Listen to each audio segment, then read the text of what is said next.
Hey there, welcome to saas.unbound, brought to you by Saas Group. I'm your host, Anna Dana, and this is the show where we chat with inspiring founders and experts to get an inside scoop on how they made their business a success. And today with me is Lubomila, CEO and co-founder of Plan A, helping brands to decarbonize and be ESG compliant, as well as the founder of the Green Tech Alliance, a community connecting over 3,000 green tech member companies to 500 top-tier VCs, media, and experts. That was a mouthful. And that's a great mission that you have. Welcome to the show. Thank you so much for having me. Sure, anytime. And well, I've been, your dedicated groupie for a while. I've been following some of your talks and interviews, but honestly, I still feel like this is all so very new, and there's a lot to educate myself about as well. So, can we start maybe with your background and the inspiration behind the product first? Absolutely. So I started planning in 2016, and it has been a wild journey since. We are 150 people from all across the world, and the focus that we have on a product and mission level is to decarbonize the economy. We have been working with companies of the likes of BMW, Chloe, Gani, even banks of the likes of Deutsche Bank, BNP, and we really support them on this data-driven sustainability journey that allows for them to understand what is the return on investment on sustainability, what are the stakeholders that they need to activate and engage, and ultimately supporting them to understand how to become leaders in sustainability with all of their activities. All right. And how did you get to it in the first place? Like why did you start in 2016? I've always been a trained finance person. I worked in finance in all different types of engagements and jobs. I was in retail banking, private equity internships, even, and then moved in investment banking, VC, and then fintech. And the outcome was that I quickly learned that the economy was based on a set of KPIs that needed to be in a way recalibrated, because in 2016 I digged into extensive amounts of data and scientific papers that showed me that climate change was not going anywhere, and there was not too much funding for the topic, while this was starting to have significant impacts on the economic health and also on the stability and competitiveness of businesses. So ultimately, with these two hats on, I was able to put together the concept of Plan A, which in the beginning was related to climate risk and quantifying the costs for businesses associated to that, moving on to a more scaled towards today approach where we look into the status quo of sustainability in a business as a lever for competitiveness, but also as a lever for cost saving. Okay, awesome. Thank you. Well, and like I said, like for me, there is a lot to learn about that, and I feel like I'm not the only one. And I remember one of your old interviews where you said, well, in 2016, nobody really realized that was a problem, and it took a lot of educating the customers, right? So, and I feel like whenever you have a company or a product where you have to first go and educate people on what you're doing, it's just 100 times harder. And now obviously like it creeps around the website and what you've been doing, and you're putting out a lot of content, there are a lot of public appearances about that. But basically, how hard was it to move the needle to get to the first people who would listen to you and acknowledge that this is a problem worth solving? The truth is, in 2016, we didn't start in the most conventional way. When it comes to software building and SaaS platforms, we focused on community building and events. This was our way to learn quite quickly from the market what was the level of maturity that they have on sustainability, their sense of urgency around the topic, their depth of understanding of climate change and how it was going to impact their lives.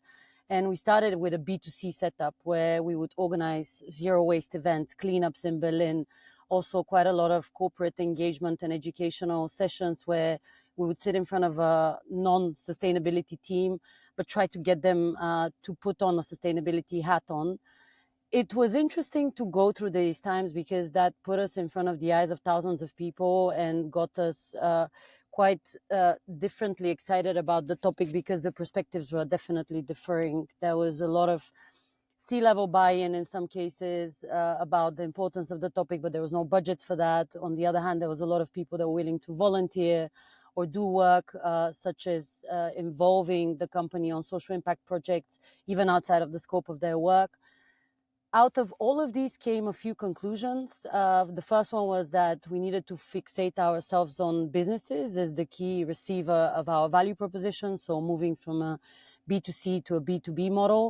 The second was that science needed to be at the core of what we were doing because the scientific know-how was there for decades and it was just not connected to the economic value of the work that we were doing. And finally, it was really about a collaborative process because even if you have a CEO or a board member that is interested in the topic, the work at the end of the day will be distributed across all of the different stakeholders because the platform that we have built now is ultimately allowing for you to look into KPIs in different departments and then translate them into ROI on sustainability, but also investment. It would different times legislation helped to get to where we are now, also the awareness on a societal level, but ultimately there was a lot of pushback in the beginning because people didn't see this as anything different than just a side activity that you have on the weekend.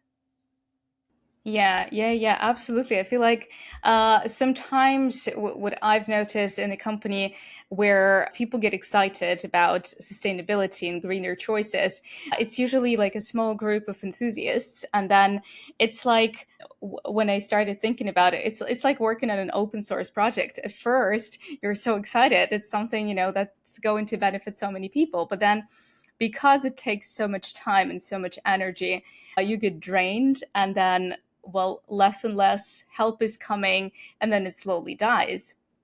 And in the company, I feel like when you're driving that sustainability change, that happens as well, right? And there are other responsibilities that are directly linked to your KPIs. So it kind of becomes a second thought. So how did you experience anything like that at first? And did it really change dramatically when you moved to B2B? Using the term that you were mentioning, open source, I would have to mention that nature is a closed source system where there's limited amount of resources that are being exploited at the moment quite significantly. And this is due to the inefficiency of using them and also distributing them across industries and the people that end up being the end consumer or the business builder that is relying on them. When it comes to this, what this has meant for us is that deeply in our product, we've embedded KPIs associated to explaining to our clients that there's no such thing as sustainability as a side activity, but it's really at the core of the existence of a business, as well as the capacity for the business to be competitive. When you look into some of the cases of growth that we have seen within our clients, we have clients that have started by simply asking us to put together a social impact report. Now they have departments that are specifically dedicated for materials of the future or have embedded sustainability within the CFO office or within the product office, which means that they understand that the core element of their existence, which is how they historically have made revenue, is being impacted by that. The process of getting to this was really listening to our clients. We are the kind of company that is customer centric and has an incredible customer success team, but also a product team that listens to the feedback that comes from the customers. And essentially, we have come to the conclusion that the unfolding of a sustainability journey for a business is similar to the journey that we went through while building Plan A, where the kickoff was seeing a society, a business community that was not open to the topic, but then external factors were starting to influence their shift in mindset. And that was not only the fact that resources were diminishing, there was events like COVID that created disturbances in supply chains. There was a push by the employees, by society, but also there was a clear impact on their balance sheet. We use these examples to justify to others that are maybe not so prepared for this shift. But ultimately, the outcome is that we don't believe that sustainability is on the side, but it's something that sits at the capacity for a business to continue existing rather than anything else. All right, thank you. And but yeah, we keep talking about business and how businesses can benefit from being more sustainable, right? And ultimately, there has to be something for the business. It has to be a business decision if you want to implement it in the company, right? So, how are you making sure that, and maybe you can share some data about that businesses do actually benefit and have higher returns when they become more sustainable. So, just a few months ago, we launched a product with BMW that is allowing for the clients of BMW to track their emissions as well as understand how they can switch their fleets as corporate clients to more sustainable options like electric vehicles and more efficient cars. The reason why this product came to life was because Alphabet understood that there is a benefit to creating loyalty for your clients while they transition on this journey, to give them transparency on the data because they need it, because there's legislation like CSRD that is coming. And finally, to create a competitive edge that also translates into revenue related to the scaling of their capacity to serve even more clients by being the only fleet management company that offers such services and such products. This is one example of many that I can give, and this has really allowed us to be able to demonstrate that even a large corporate, a publicly listed company, understands the value of sustainability, and they're aligning that to their own decarbonization journey, where they're changing the cars that they're producing and bringing the clients on board, which allows them to go and fix not only their emissions, but also their compliance as well as engagement with their employees. Okay, that's really interesting. And you keep talking about big brands that you're working with. So, and this is usually the question: how a SaaS company or any other business, really, when they work with such big brands with big opinions, how do they shape the way Plan A is developing, if there is any way at all?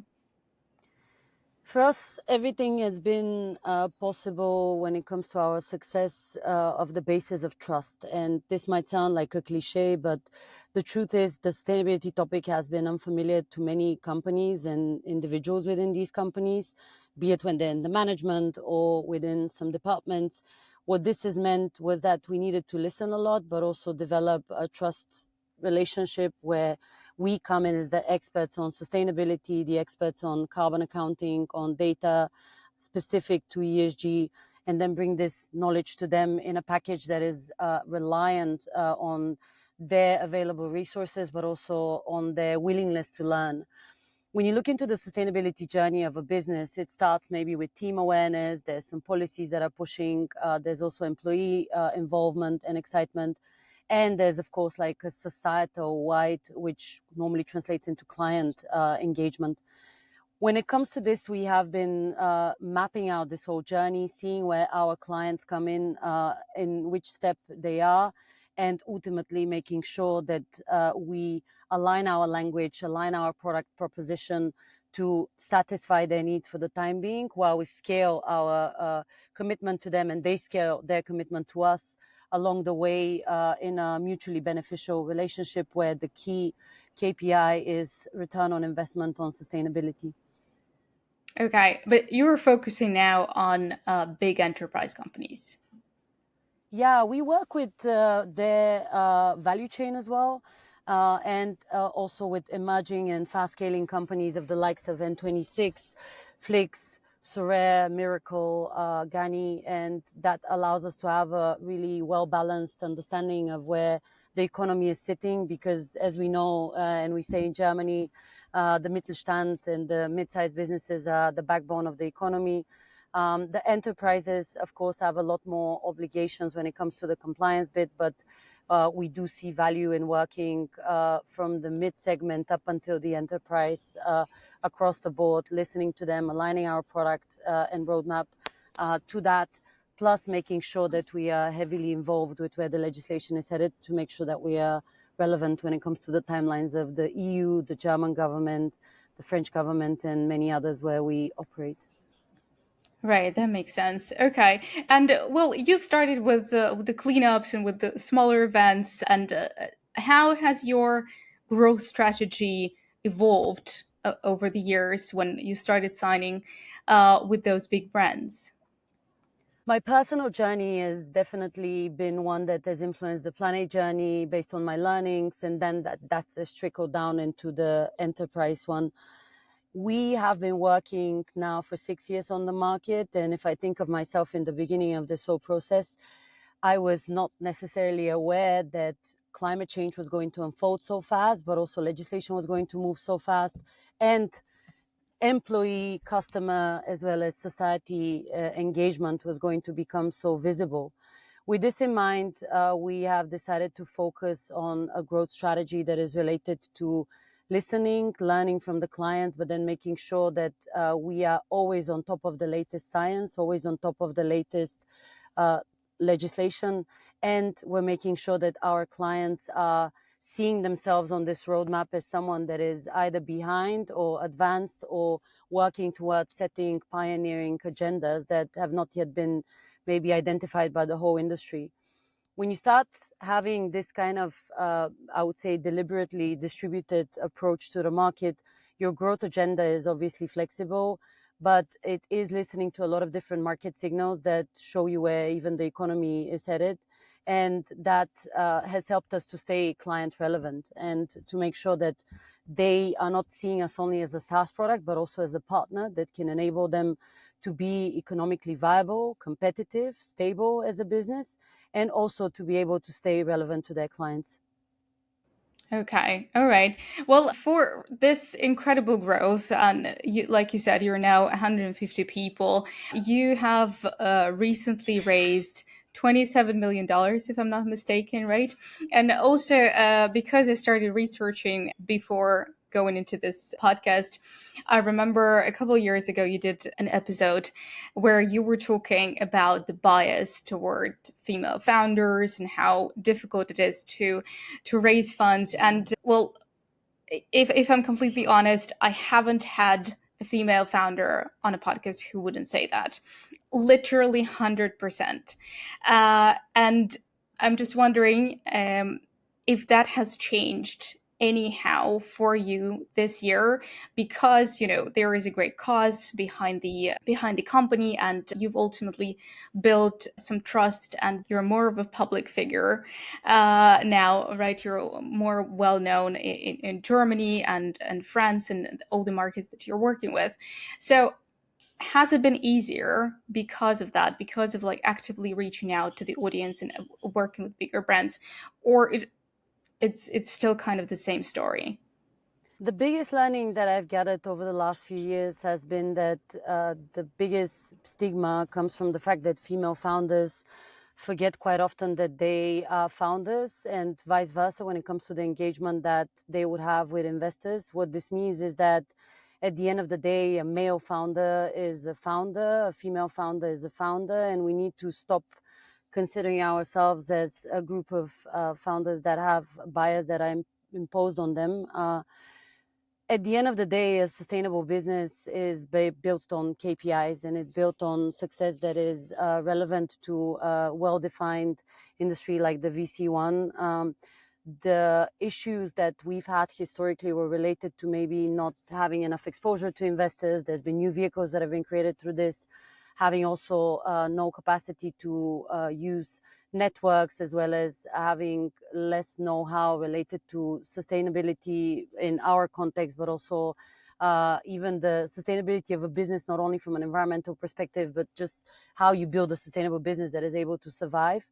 Um, I mentor a lot of female founders, and the main element of my discussions with them is really focused on creating additional sense of confidence, allowing for networks to be built fast through creating a lot of opportunities for yourself by being visible, by speaking out, by making sure that you stand out with your value proposition and use quirky ways in which you do that.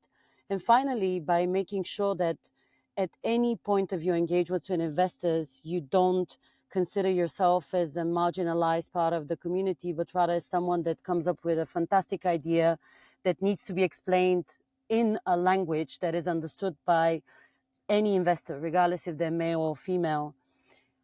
This is something that is often forgotten, because I remember the first conversations that I've had with investors where I would sit on a half an hour call, and I wasn't quite sure if I had the confidence, if my value proposition made sense to them, if they had a thesis on that, and if also they understood the KPIs that I was trying to work against. When you listen to enough of these conversations, when you participate into enough of these conversations, you start seeing a pattern of how investors think, which needs to be used in the way you prepare yourself for the next phone call, for the next fundraise. This can allow you to stand out and be a more prominent player in the market. And this repetition of engagements really makes sure that you are always relevant, first to yourself and second to the investors.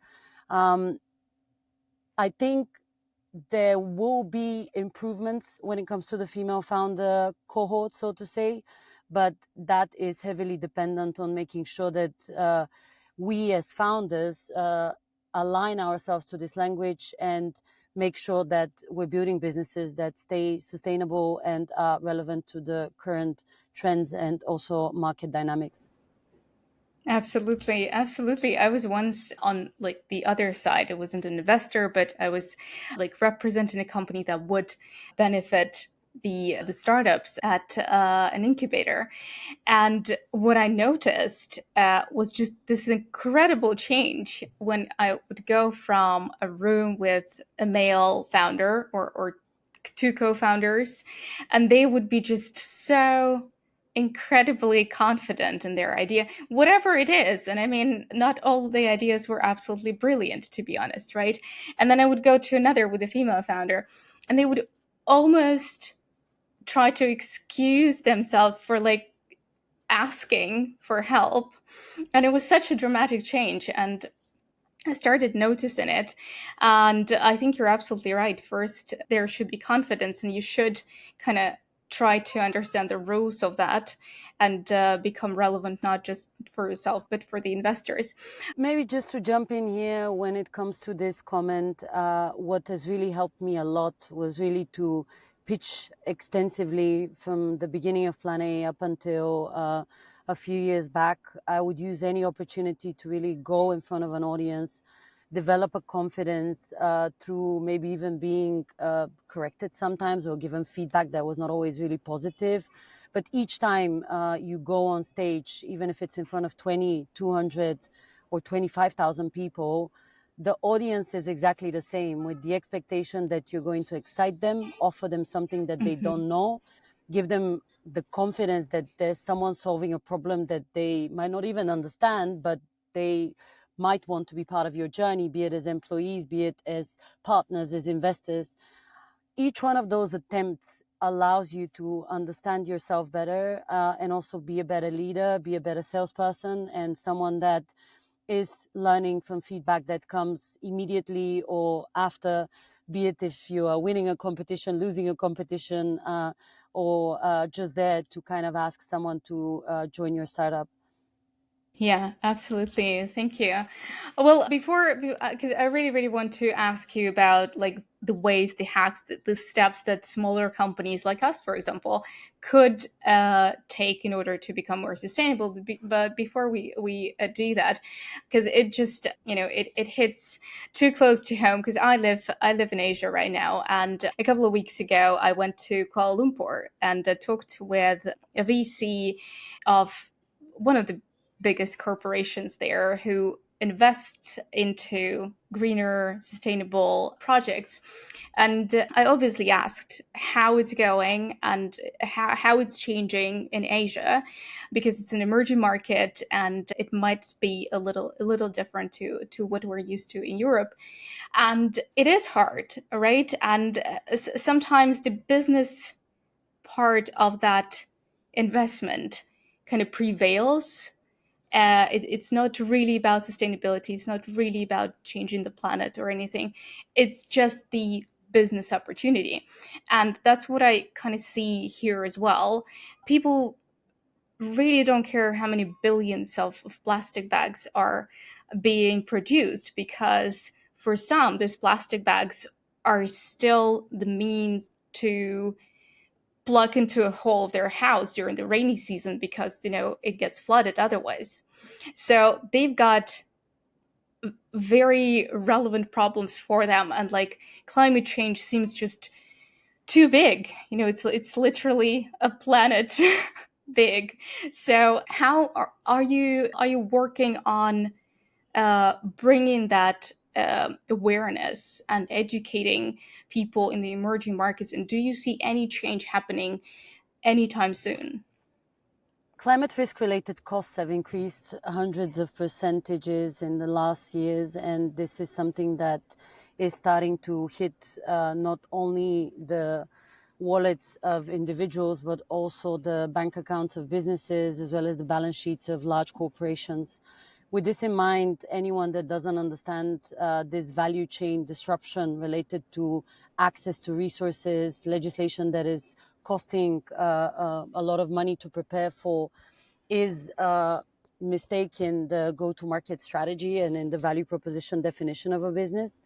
We have seen now through data that there's a lot of concern on governmental level, on a pan-European level, on an institutional level worldwide, which demonstrates that all of the legislation that is coming up is there to structure a pathway for the whole economy to move into a sustainable model.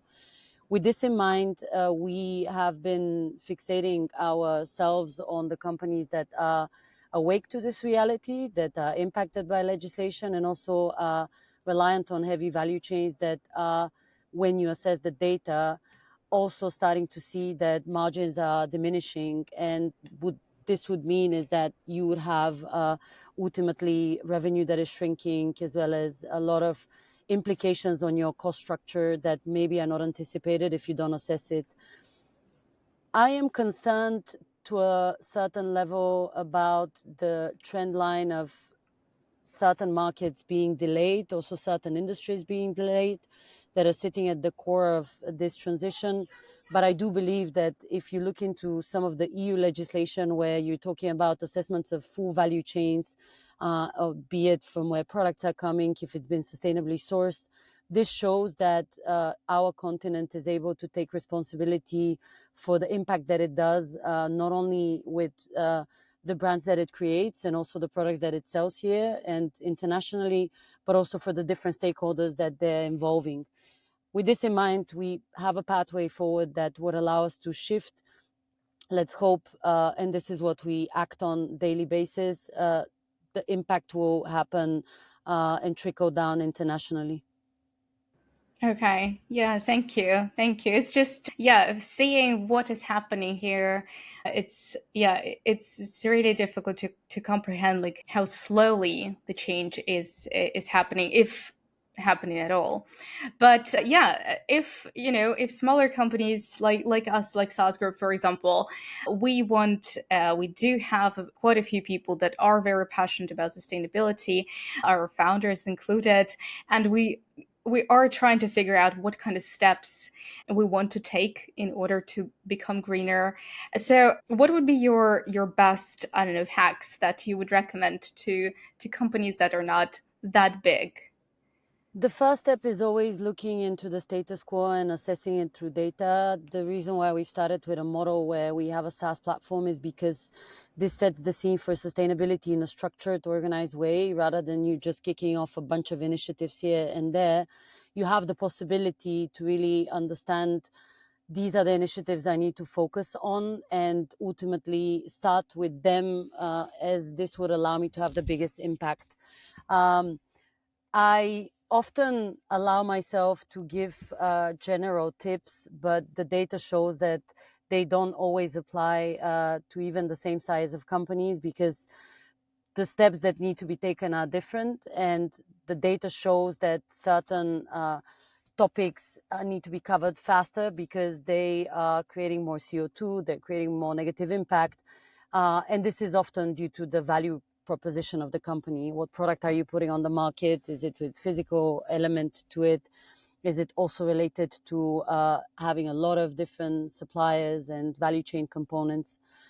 Tips that work are obviously looking into energy consumption. Tech companies are heavily dependent on cloud services, and this is with regards to the way we operate essential, but there's ways in which you can mitigate that. The second bit is related to operational culture, which is focused on sustainability. A company that doesn't speak effectively about sustainability might leave out these enthusiasts a little bit lost, because they would want to push out initiative or an exciting engagement that gets the whole company to think sustainably. But if they're not given authorization or buy-in from the management, then you don't have the chance for this to scale, and potentially this can lose their enthusiasm on the topic. The final one that I would give is related to community. There's no need for anyone to reinvent the wheel, and having a community of companies that have gone through this process, are of the same size, face the same issues related to building up their product, because maybe they work within the same industry or segment, gives you a good ground to kick off your thinking about the first initiatives that will deliver value. If you kick off with these three things, data, also working with those that are enthusiastic about the topic, in collaboration, you stand a really good chance to make sure that you effectively are implementing sustainability and starting to define a sustainability strategy for the whole organization. All right. Yeah, thanks for sharing those. All right, so just a couple more questions. This one is the usual for everyone on this podcast. What has been so far the biggest win and the biggest failure? The biggest win for me in planning is our team. We have 150 people that one after the other have decided to join at different stages, sometimes coming from a corporate, sometimes coming from a small organization, sometimes coming straight out of university. But they've all worked with the same level of motivation, enthusiasm, and willingness to learn in a market where there's been a lot of shifts as well as a lot of challenges due to the perception of the topic. I have no words to say how grateful I am for every single one of us that has decided to put their time into the company. And I include myself, because I must say in the beginning, even for me, it was quite difficult to know if there was going to be success, if there was going to be funding, if there was going to be validation or visibility. This is the thinking behind every single person deciding to sign a contract with a company. When it comes to the biggest challenge or the biggest obstacle, I can certainly mention the general perception about sustainability. There's a residue of thinking where you would be putting sustainability in the corner in an organization, not allowing for it to really be part of big decision making and also budget definitions. This is problematic because it challenges businesses to grow. We have data that shows that, but it is ultimately something that has been defined by decades of thinking in a way where the KPI, GDP, gross margins, and others have been more prominent than the one of CO2 and other ESG ones. We now need to align the mathematics and make sure that both of these are equally as valid, to make sure that businesses stay competitive and the economy stays stable. All right. Okay. And well, what's next for Plan A? What's next for you? What are you excited about for next year? We're expanding in Scandinavia. We're going to be announcing the first people joining from there. We also have a lot of excitement for the US, as well as excitement to launch a few new products that have not been publicly announced, only to a few select clients. This is all happening within the coming months, so stay tuned. And for anyone that is interested in kicking off their sustainability journey now, they can get in touch with me or find us on our website. All right. Wonderful. And what is the best way to get in touch with you? There's a lot of ways in which people can get in touch with me, not always the most effective ones. I would say LinkedIn is probably a good place to start, as there's many eyes that would be looking into what's going on there. Right. Okay. Well, Lubomila, it's been great talking with you. I think what you're doing is incredible, and I'm super excited to see how you're growing and what you're talking about every time there is an interview or a talk that you're giving. So, thank you for bringing it into the world, and yeah, hopefully we can do it again sometime.